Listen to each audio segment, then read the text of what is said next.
Hey guys, it's your girl Miss Rachel from Crowns On, always repping the Crowns On movement. Today, I wanted to share with you all my story and my journey of becoming an entrepreneur. This is a little different for me. But I feel like it's important. I never want anybody to assume anything other than knowing the truth about me and my company and what I do, my work. So I started Crowns On back in 2016. It came from a personal journey to healing. I actually suffer from, I wouldn't necessarily say suffer, so I take that back. I actually was diagnosed with polycystic ovarian syndrome in my early 20s. And at the time, I didn't know what it was. I just knew that my menstrual cycles were crazy and painful. And I lived with that for years and years and years and years until I stumbled across some information on social media. How about that, right? So somebody actually used their social media platform to inform and educate. Yay. So upon finding that information, I started to really delve into my diagnosis of PCOS. And I learned that it is very common. Some say that it is incurable, and some just don't know. So polycystic ovarian syndrome is basically where you have cysts on your ovaries that causes disruptions in your hormones and the production of your hormones and the lack of production of your hormones, and it can also cause infertility. So this PCOS, it falls into the family of endometriosis, fibroids, and things like that, right? Things that really affect the reproductive system. And so, like I said, early on in my early 20s, I was diagnosed with it. I was told I would not be able to have children. And as I got older, I was haunted by this dream that I would never have kids. So like that was a scary thing for me. It really played it did a number on my psyche. But fast forward to 2013, I came across some information on social media, Facebook, and it changed my life. So I started to learn about not only my condition or my diagnosis, but I also decided to try a natural approach to either healing myself completely or at least being able to manage the symptoms. And so I learned about like herbal remedies. I learned about natural herbs, which is not new, you guys, but it was new to me. I learned about changing what I was eating, because that does have a major impact on the different ailments or conditions that we suffer from. And I learned that a lot of my exercise routines were not conducive to managing and or healing my condition. And so I started this journey of trying to heal myself.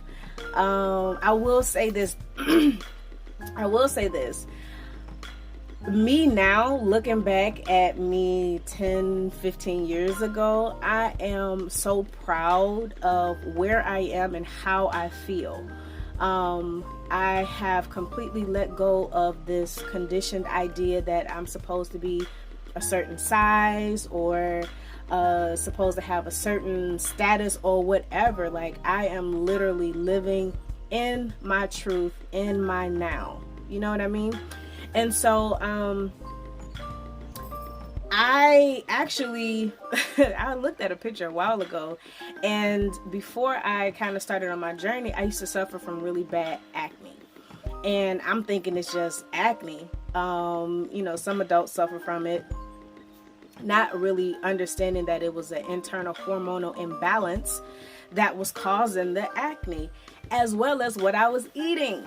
So upon discovering these different things, like these rituals that I had my everyday life that I had was actually causing me more harm than good, I set out on a journey to challenge what I had learned from a natural perspective. So I was like, okay, so if they say that this herb is going to help me, I'm going to try it.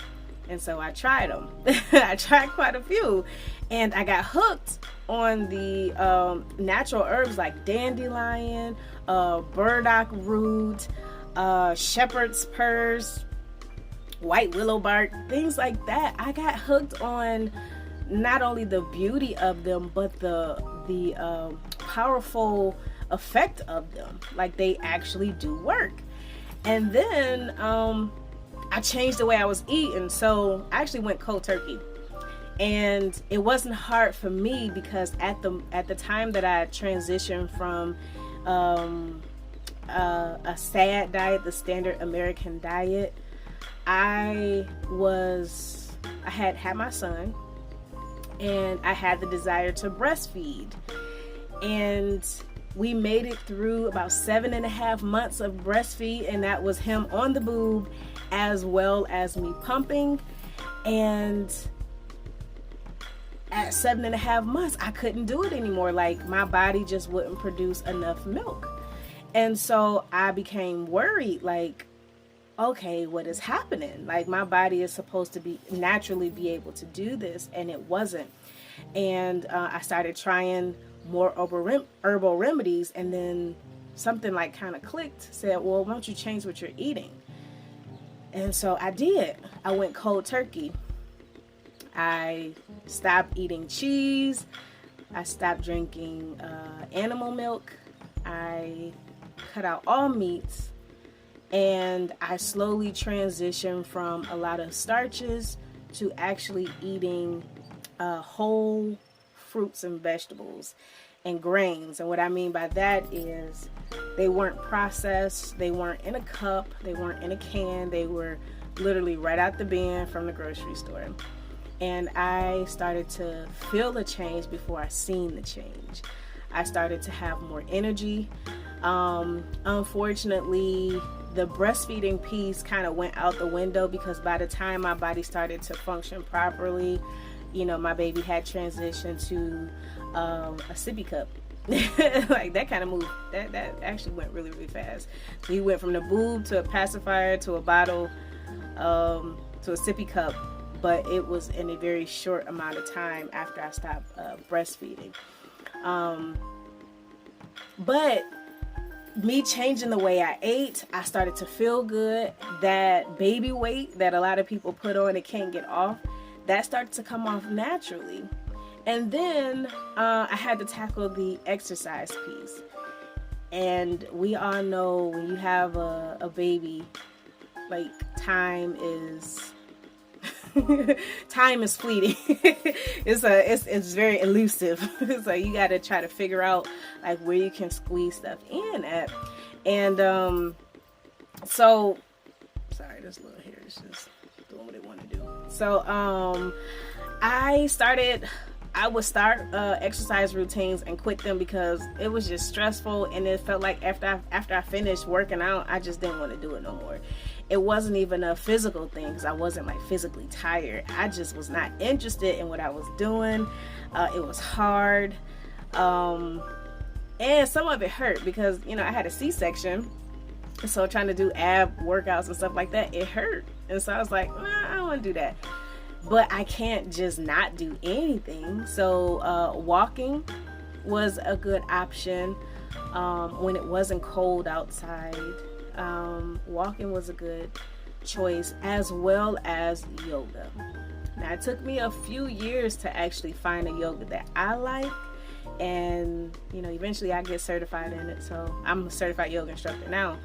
But along my journey, I was trying all type of yoga, and it was hard. Like, they were trying to get me to twist my body into positions that I'm too juicy to try to like turn and twist my body into these things. I'm like, that's not happening. I don't like that. But eventually I started to search the internet and search YouTube for yoga that was reflective of me culturally as well. and I found the style of yoga, and I practiced it for a year and some change before I actually reached out to the person who teaches it and became a certified yoga instructor. So because this is the path that I took as far as changing what I ate, utilizing natural herbs, and incorporating a physical movement regimen that was not stressful, and it didn't cause those stress hormones to flare up in my body, I achieved a very great level of health and wellness and mental clarity.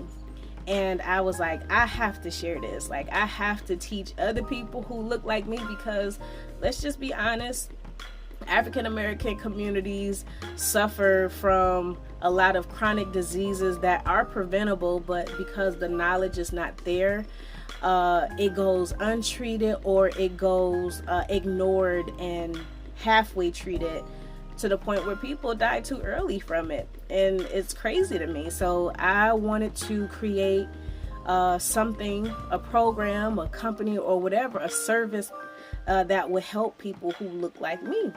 And hence Crowns On was born. So I said all of that to say that I created it out of a personal journey, but the reward has been so amazing as I witnessed so many other people's journey. They may not have taken the route that I have, but incorporating the things that I share has been amazing to watch the transformation in other people's lives. So I plan on sticking with it and I plan on talking about it and keeping the information alive so that we can keep more people alive to live their best lives, right? So I wanted to share this video with you guys to just kind of have a transparent moment. I really felt that it is important to know who is helping you with your health and wellness and those decisions that's creating longevity in your life. You just can't take advice from any old body. And we've become so dependent on the white coats, the doctors, that half of the time we don't think for ourselves. A lot of times we end up just taking their word for it, and half of them don't even know. They guessing and speculating. That's why it's called the practice of medicine. It's not they're practicing. They're still trying to figure out and learn things about the body and different remedies and healing modalities like the rest of us. But I personally prefer to take a natural route if I can, to address the conditions that we suffer from. So again, be able to think for yourself. Be mindful of the people that you absorb information and energy from, because it definitely affects you. It affects your psyche, it affects you physically, and you just want to be careful with that. So I just wanted to share with you guys, have a transparent moment so you know who is behind the words and who is behind the works of Crowns On. It is I, your girl, Miss Rachel. I thoroughly enjoy helping people, and I look forward to being able to continue on my journey of healing as I help other people on their journey of healing. So until then, you guys, thanks for tuning in, and I'll catch you on the next go round. Tunane.